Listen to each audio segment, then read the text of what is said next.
Hello दोस्तों, मैं ओम शर्मा आप सभी का स्वागत करता हूं हमारे YouTube channel the Avon study पर। तो आज हम आपके लिए क्या लेकर आए हैं? आपके लिए लेकर आए हैं कई न्यूज़पेपरों में ये चीज निकली है कि अराजकता के देवता क्षुद्र ग्रह को पृथ्वी की कक्षा के करीब रोकने के लिए एक मिशन लॉन्च किया गया है।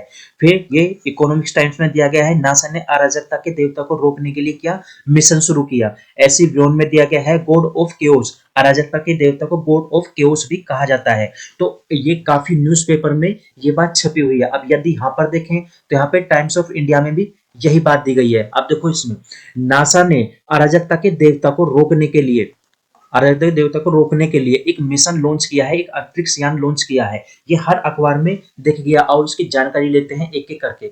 अब देखो अराजकता देवता जो कि एक क्या है, एक क्षुद्र ग्रह है जिसका नाम क्या है, एपोफिस। ये उस ग्रह का, उस क्षुद्र ग्रह का नाम है जिसको हम अराजकता के देवता भी कह सकते हैं। ये पृथ्वी के कक्षा के काफी करीब से गुजरेगा।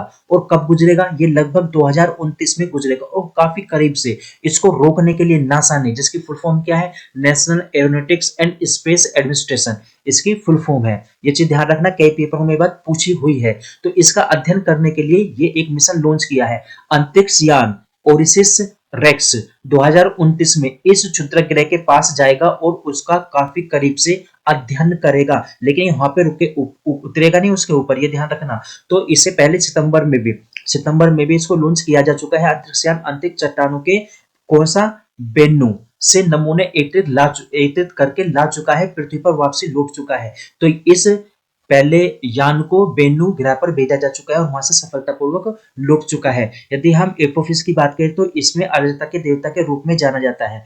13 अप्रैल 2029 को लगभग 20,000 मील की दूरी से पृथ्वी के पास से उड़ान भरने की इसकी संभावना है। और इससे पृथ्वी पे काफी नुकसान भी हो सकते हैं, क्योंकि उसका ग्रेविटेशन फोर्स जो पृथ्वी का होगा ये उसको भी नुकसान पहुंचा सकता है। तो ये पृथ्वी के ज्यादा करीब ना, उसको रोकने के लिए मिशन लॉन्च किया गया है। कुछ मानव निर्मित उपग्रहों से अधिक निकट होगा और पूर्व गोलार्ध में भी इसे देखा जा सकता है। मतलब इसे काफी क्षेत्रों में देखा जा सकता है, वो भी बिना किसी दूरबीन के, बिना नंगी आंखों से आप देख सकते हैं इसको। यदि बात करें तो इसके गुरुत्वाकर्षण की, ये क्या क्या प्रभावित करेगा। तो इसकी जो चौड़ाई होगी वो लगभग कितनी होगी, 370 गज होगी। और यह 7500 वर्षों में पृथ्वी के इतने करीब आता है, हर 75 वर्षों में पृथ्वी के काफी करीब आता है, ये ध्यान रखना। जो इसका पृथ्वी का गुरुत्वाकर्षण होगा अंतरिक्ष चट्टानों को क्या करेगा, प्रभावित करेगा। उनको प्रभावित करेगा, वहां पे क्या प्रॉब्लम क्रिएट हो सकती है, वहां पर क्या है, दिन और रात में भी फर्क होगा और वहां पे भूस्खलन और भूकंप भी आ सकते हैं।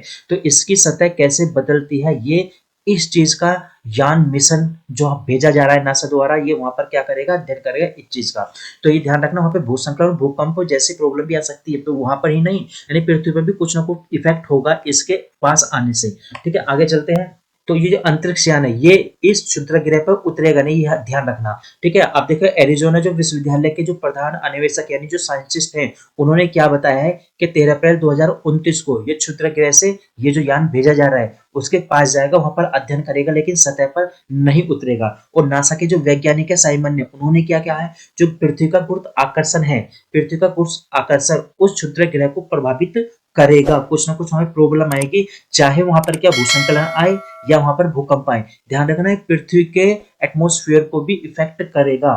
ठीक है, क्योंकि इसका भी कुछ ना कुछ गुरुत्वाकर्षण होगा। ठीक है, ये ध्यान बात रखना। तो हमारी क्लास यहीं तक थी, कैसी लगी जरूर बताना। Thank you.